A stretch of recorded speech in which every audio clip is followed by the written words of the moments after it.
수리나클루스프!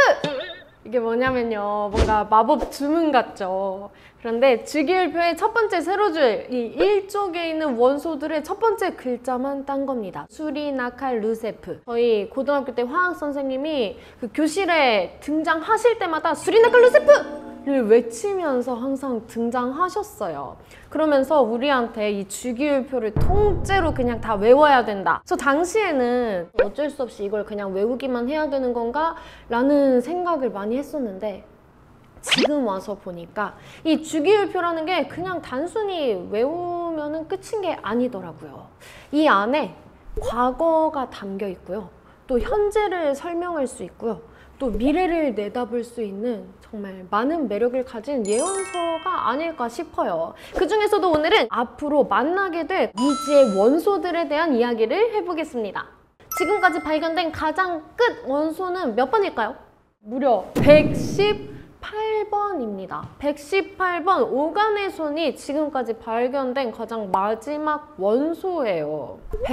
103번까지만 자연에서 발견된 원소들이고요. 103번까지 발견되고 나니까 새로운 게 나오질 않아. 과학자들이 인공적으로 원소를 합성하기 시작합니다. 그래서 104번부터는 우리가 인공원소라고 불러요. 사람들이 인위적으로 만든 원소라는 거죠.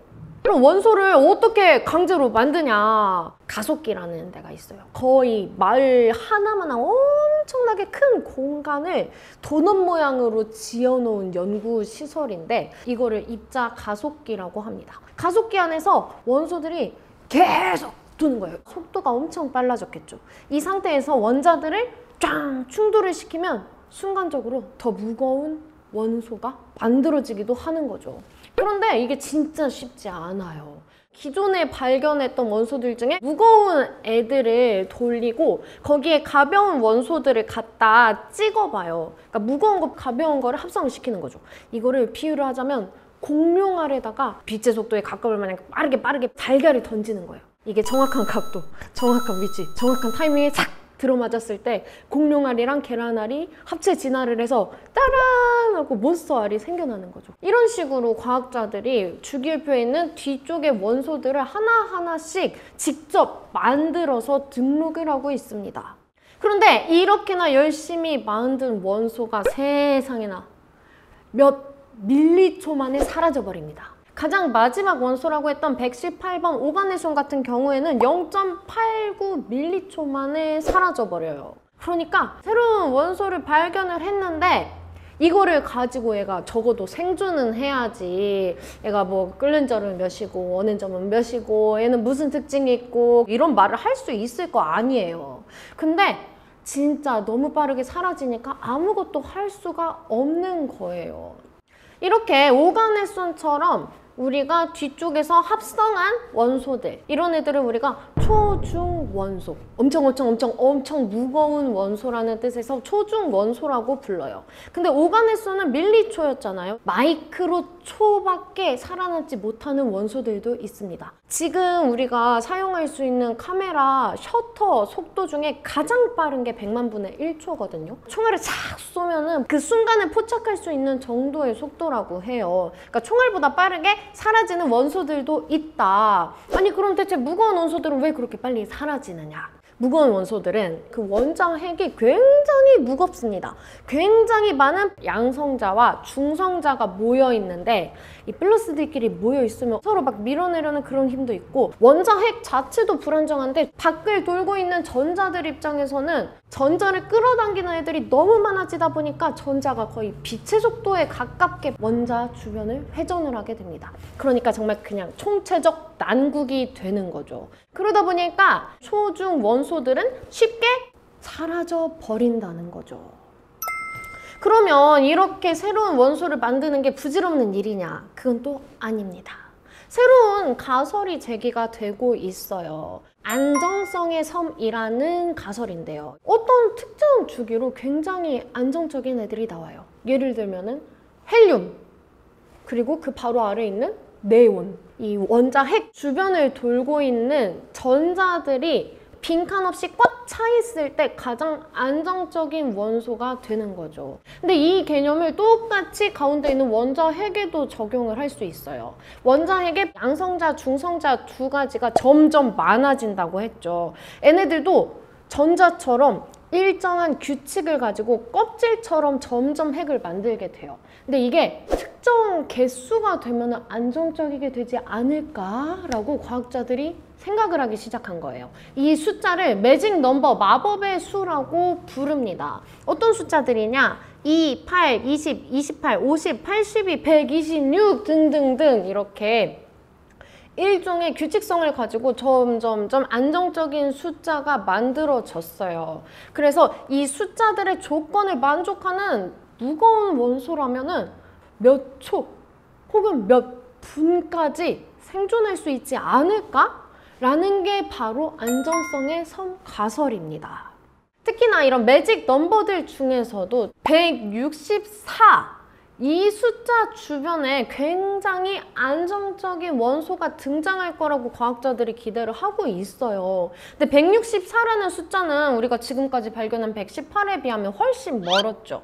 그래서 순차적으로 작은 것부터 만들어가는 시도를 하고 있는 거죠. 과학자들이 이리저리 계산을 하다 보니까 이 조건이면 될 것 같아 하고 양성자 114개, 중성자 184개로 114번 플레로비움이라는 원소가 만들어졌습니다. 그래서 과학자들은 됐다, 이제 얘 가지고 몇 초는 살아남겠지 했는데 안 됐어요. 중성자를 184까지 채웠어야 되는데 아직 과학기술이 부족해서 중성자 수를 175에서 179 정도까지밖에 못 채웠다고 해요. 그래서 비록 기대에 못 미치는 수명을 가졌지만 184의 중성자 매직 넘버를 찍어버리는 그 순간 얘가 진짜로 수초 혹은 수분을 살아남을 수도 있는 거죠. 그럼 이제 어떻게 되냐? 얘를 가지고 이제 씻고 뜯고 맛보고 즐기고 별의별 실험을 다 해볼 수 있겠죠. 그럼 얘가 신소재의 역할을 할 수도 있고요. 또 어떤 미래의 소재로 쓰일 수 있을지, 뭐 우주에서, 로봇에서, 아니면 극한의 환경에서 써야 되는 데서 정말 다양한 데서 쓰일 수도 있는 가능성이 있는 거죠. 뿐만 아니라 우리가 발견하지 못했던 그 미지의 주기율표의 영역을 더 채울 수 있지 않을까라는 희망을 가지고 있습니다.